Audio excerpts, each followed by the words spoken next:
Hey guys, it's Roderick and I'm here with Dead X-Men number 2. So, let's get into it. So, I've been really enjoying this whole series because we all kind of got cheated out of this entire X-Men group because they all got murdered at the Hellfire Gala, right? So, I'm really liking the group. I like the plan.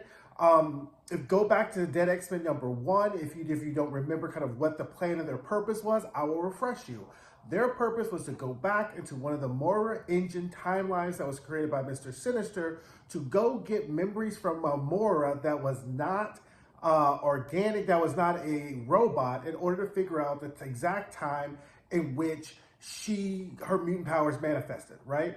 So they're supposed to take that information, give it to Rachel. Rachel then is going to give it to Charles Xavier, who is going to talk to Moira, which we all know if you read The Rise of the Powers of X, what's actually the whole plan is for that. So that is where we are now. So we kind of start off with them back at the island in the white hot room, and they're like, well, we got to go back. And I'm like, why do we need to go back? They're like, well, we need to go back. If there's a chance that we could stop Moira, or, stop everything from happening, we could do it. And I'm kind of like, how do you think that you all can just go time hopping back when there's a whole dominion that's outside time and space that's watching you in time and space? And this point is actually brought up in the discussion, right? And then we're just like, okay, now our cold open that happens is that we're back in this island, M, right? And we see a tear in the sky, and it's Moira. And she ends up killing Tower, Stinger, Quill, Mentallo, and Toad. And I'm like, oh crap, this is the Moira we saw back in the last issue, right? And she's killing them. But I'm like, why is she there? What she's doing? And we find out this is happening in her 8th life. So again, she's trying to jump back all the way to her first life, right? And now because she got the Mysterium from the whole kerfuffle with the Dead X-Men, whatever, she has that axe that's made out of Zorn's skull. It has adamantium in it, and now the Mcron crystal, and she's cutting her way back through reality.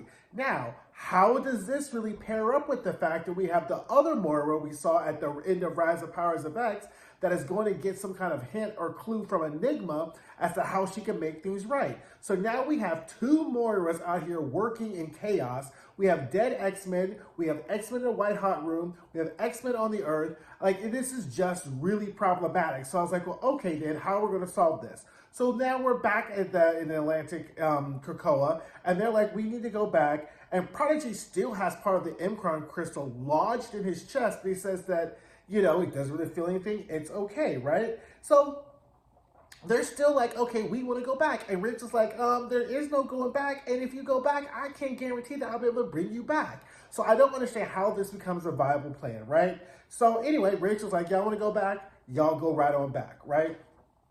So they zap them back, and then they get zapped back in the middle of Washington, D.C. that's being attacked by Ultron Sentinels, right? And then the crystal that's lodged in Prodigy's chest is keeping his powers under tap because remember, he absorbs he has like passive psychic telepathy, right? So therefore, he could just passively absorb all these people's thoughts. Kind of like when you hear about telepaths and they first start to get their powers, how they just start passively hearing thoughts and they kind of have to learn how to shut them out. Well, that's his power, but the crystal is somehow keeping his power intact. So they're like, crap, everyone just saw us teleported. We need to get to safety, right? And then they're trying to figure out where exactly are they? Which timeline are they in, right? Because they did not want to go back to the Moira engines because those lives all die. They wanted to go back to an entire one of Moira's lives, right? One of the, I guess we call it 1 through 9 lives, right? So they come in and Prodigy figures out they're in her 8th life, right? Now, the 8th life, as you recall, is the life that Moira tries to kill all of Simon Trask's relatives in order to stop the Sentinels from coming online, right? Now, we also know from the beginning that is where Moira showed up when she went to Island M. So I'm kind of like, well, did she just show up to Island M just to kill people, just to be hateful? So anyway, we'll find out what she was doing. So I take that back. She's in their 7th life. So in the beginning, she shows up in the 8th. So now she's in the 7th, right?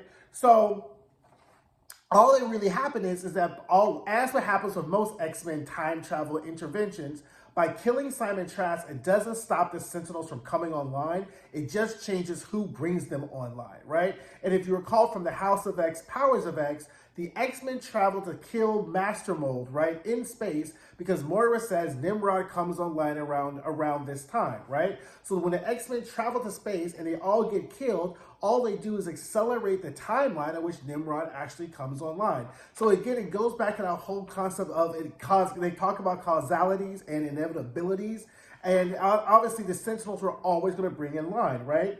So now they're like, oh crap, this is a mess. We want to go back home. But they can't go back home, right? And they get a psychic scream that says, get us out of here. They're like, who is that? That doesn't sound like Rachel. So then they go looking through the rubble, and sure enough, it's Emma Frost in diamond form who's between diamond and human form, and she's like gravely injured, right? So she's like, what's happened? What's going on? They're like, we're not really the people you know, but we're kind of the people you know. So anyway, she telepathically shows them what's happened. And what happens is 20 minutes ago, right, Hank Pym is testifying in front of the Senate about the safety of the Ultron Sentinels, and how the fact that they can detect mutants isn't really about them hunting mutants. It's just a safety precaution because of the mutant terrorist, aka the Moira, in that timeline that's been killing all the Trask people, right? So that as Hank Pym is giving this testimony, here comes Crazy Moira from the Engine. We'll call her Engine Moira.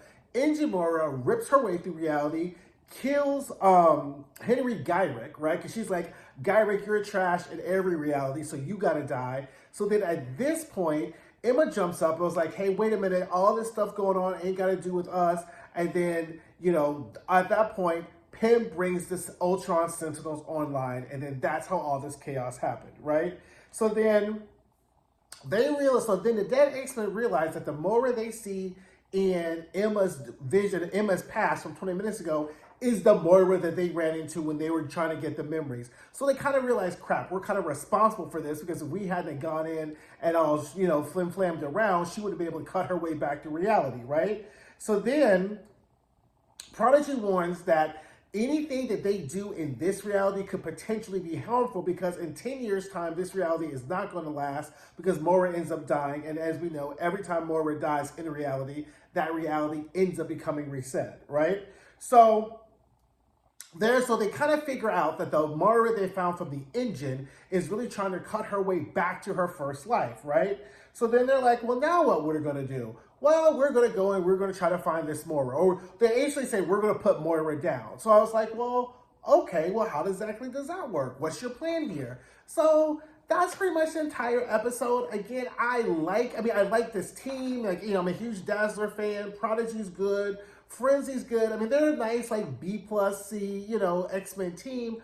But again, we got 3 months, right? We got 3 months until this whole thing is over. And I wouldn't call it necessarily a filler episode. It gave us some momentum. It gave us some information. We got to see more of Moira's lives. But I'm kind of like, I want more. I don't know. I know y'all are like, why can't you just watch, read the comic book and enjoy it for the story and the art? But with this build up, that puts a lot on the last few episodes, right? The last few issues. The last few issues really have to really be worth the bang for the buck. Now, I realize that Marvel really isn't caring about banging for a buck. They want us to keep reading every issue. And if they disappoint, whoopsie, who cares? Because we've already bought the comic book. But, so I wouldn't call it bad. I wouldn't call it good. It's a meh plus, right? It's a little bit above a meh. I thought, again, I like this team. I like the art. I like the trajectory of where it was going. And I also, of course, liked how it ties into one of the X-Men's plans. Because if you recall, one of my biggest complaints at the beginning of this whole Fall of X fiasco is nobody had any plans, and all their plans were really horrible, right? But now we see, okay, this is a plan. We just kind of have to see where it kind of ties in. And the fact that they can be hopping in and out the white hot room, we're letting that go, but, that's totally okay. And they want to go back. But, because then we really wouldn't have a Dead X-Men series if they just said, oh, we'll just stay in a white hot room and fuck around with Mother Righteous and her trifling ass, right? So, anyway, so that's what I thought. That's Dead X-Men 2. Guys, I will see you guys soon. Thanks, and I'll talk to you soon. Bye. Hey guys, thanks for watching my videos. Don't forget to like, comment, subscribe, and share. And don't forget to check out some of my other videos.